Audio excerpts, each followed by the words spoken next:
गिबियावनो गाहाम हामलायनाय हरबाय बयनिसिमबो। जोङो डेडी एनसिआर बर' थुनलाइ आफादनिफ्राय रोंगोरा बिथां सारनि आखायाव जों मेम'रेन्डामखौ फार्स्टआवनो जों इमारजेन्सि फान्डनि थाखाय खावलायदों। इमारजेन्सि फान्डआव जाय दिल्लीयाव फैनानै गोब्राब लोमजाफैनाय बा मानसि गोमानाय ट्राफिकिं बेफोरबायदि प्रब्लेमाव गोग्लैफैयो बिसोरनि थाखाय माने इमारजेन्सि फान्डनि थाखाय जों खावलायहरनाय जादों।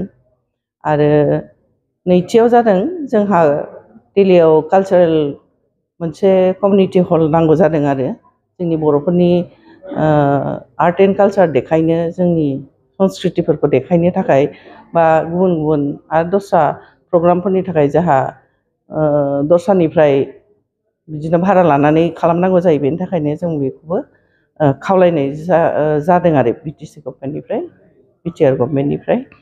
ओमफ्राय थामथियाव जादों जोंहा माने बर'फोरनि थाखाय जों हस्टेल बिदों आरो जोंनि बर' गथ'फ्रा हजोंनिफ्राय फैनानै थानायावबो दिल्लीयाव जिहेतु बिराद एक्सपेन्सिभ जाबाय, माने न'फ्रा पिजिफ्रा बिराद गोबां गोबां रां लायो।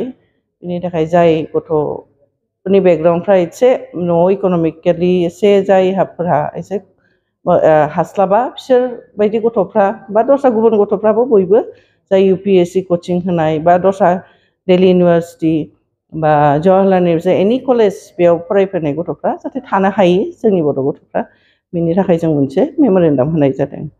आरो बिदिनो जों बेखिनिखौनो जों एसे होदों। मोनसे जों अफिसबो एसे बिदोंमोन जोंनि बर' थुनलाइ आफादनि थाखाय, जुदि बहाबा जोंहा जुदि फिसा जायगा मोनसे मोनोबा बेनिखायबो जों एसे खावलायनाय जादों आरो जाहा जों मिटिं सिटिं खालामनो हायो, जोंनि जेंनाफोरखौ जों रायज्लायनो हायो ज' जिरायनानै। बेनोसै, बेखिनिखौनो जों होनाय जादों। मोनसे ट्राफिकनि इमारजेन्सि मोनसे अफिस खुलिनांगौ।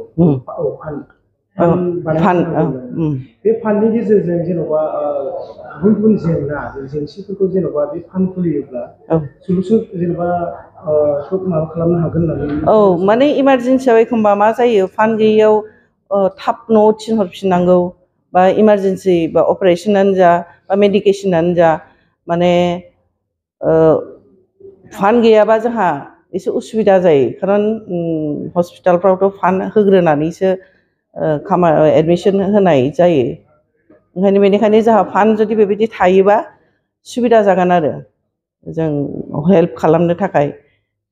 हजोंनिफ्राय फैनाय बा बावबो सोरबा थाबथा फैनाय बिसोरखौ जों हजों थांफिननाय बा एनि मेडिकेल इमारजेन्सि बेफोरबायदियाव बे फान्डआ जों सानो जे बियो मोनसे राहा मोनगोन आरो माबाफ्रा जोंनि बर'फ्रा। आरो नोंथाङा बुंबावदों जे जेन'बा गुबुन जेखिनि स्ट्रिमनि फरायसाफोरा बे दिल्लीयाव फरायनो फैयोब्ला मोनसे हस्टेलनि गोनांथि जानानै जायो। ओमफ्राय बेखौ लुफुंना होयोब्ला माने जोंनि जेनेबा गोरिब थाखोनिफ्राय फैनाय स्टुडेन्टफ्रा अनेक थानानै फरायनायनि खाबुखौ मोननो हागोन। बेनि थाखायनो जों बेफोरबायदि गथ' जायफ्रा मोजां मोजां नाम्बार मोननानैबो माने बेफोरबायदि प्रब्लेमनि थाखाय फैनो हाया जायो, बेफोरबायदि गथ'फोरनि थाखाय बिराद बियो हेल्पफुल जागोन आरो। दा माने जेन'बा जोंनि जेन'बा बर'फ्रानो जेनेबा दिल्ली जेनेबा राजथावनि दिल्लीयाव थागिबि जाना थाबाय, मा रोखोमनि जेंना जेंसिजों भुगिनांनानै दङ? बावथ' बिराद बुरजा मानसि, बाव कम्पिटिसना बिराद बुरजा। बाव नों फरायनायावनो जा, नों साख्रि बाख्रियावनो जा, जोंहा लेंगुवेज प्रब्लेम जायो। मोनसे जोंहा नर्थ इस्टबो एसे डिसक्रिमिनेसनबो एखमबा खामानि मावनायफ्राव बा माबाफ्राव एसे होनजानाय, बे थिंखि होननाय माबा होनजानाय, बेफोरबायदि धरननि अनेक धरननि बिदि प्रब्लेम माबायो आरो। बेखौ माने गाव गाबागाव एसे स्मार्ट जानांगोन, उत्तर होनो हानाय जानांगोन, आनसार होनो हानाय जानांगोन। बे गावखौनो सामलायनानै मोजाङै मोजां राइट टाइमाव राइट आनसार होनो हानांगोन आरो। कालचारखौथ' गावनिखौ लाखिखानांगौ सब समाय। गावनि कालचारखौ जाय मोजां मोनो बियो सब समाय गावनि कालचारनि थाखाय एसे मावनो माने खाबु लायो सब समाय माने सब समाय नागिरो जे बाहा माने गावनि कालचारखौ देखायनो बा मोजां मोजां गावनि हारिनि कालचारखौ देखायलांनो नाजानांगौ बयबो बाहेरायाव थाबाबो दा जों बेखौनो बयबो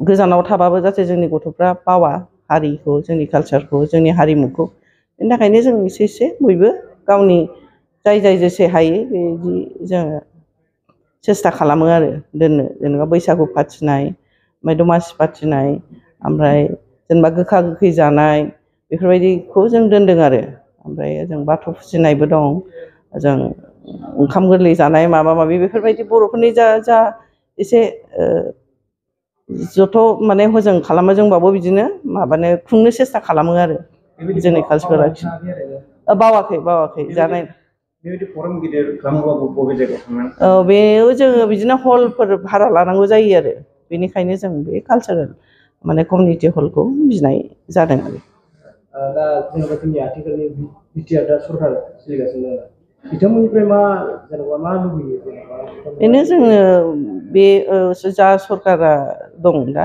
बे जों बिनाय माबाफोरखौ जुदि हेल्प खालामनो हायोबा जों दिल्लीयाव थानायनि थाखायल' नङा हजोंनिफ्राय फैनाय नोंफ्राबो बावनो दिल्लीयाव माबाफोर प्रग्राम खालामोबा गावनि मोनसे जायगा थागोन जों नागिरनांनाय नङा बेनो आरो होनबा गासिबो बर'फोरनि थाखाय सुबिदा जागोन आरो बेखौनो जों साननानै खावलायनाय जादों आरो दिनै जे माखासे बिटिआरनि खौरांगिरिफ्रा फैनानै नोंथांमोनजों ज' सावरायनो मोनदों दा बिनि गेजेरजों नोंथांमोना मा सावरायलायनो हागोन जोङो अनेक दानि ससियेल प्रब्लेमफोरखौ मोनथिनो हाबाय ओमफ्राय दानि नोंसोर दा जथ' खौरांगिरिफोर दं दाथ' बैसोआ मेरलायानो अनेक खम दा सोलोंनो फैदों नोंसोरबो मोजां आरो बेटार माबा स्किल बाव नोंसिनि खौरांगिरिफोरनि थाखायबो बिराद मोजां सुबिदा मोननायखौ जों नुनानै बिराद मोजां मोनदों नाथाय नोंसोर आरो दिल्ली बायदि जायगायाव फैनानै ट्रेनिं लानो हादों ओमफ्राय जों बिनि नोंसोरजों रायज्लायनानै खौरांगिरिफोरजों रायज्लायनानै हजोंनि प्रब्लेमफोरखौबो एसे मोनथिबाय आरो जोंबो जोंनि बेयाव सुबिदा असुबिदा एसे रायज्लायनाय जाबाय दा ओंखायनो मोजां मोनबाय आरो रायज्लायनानै जों मोनथिलायबाय नोंसोरबो मोनथिलांबाय जोंबो मोनथिबाय हजोंनि माबाफोरखौ बेनोसै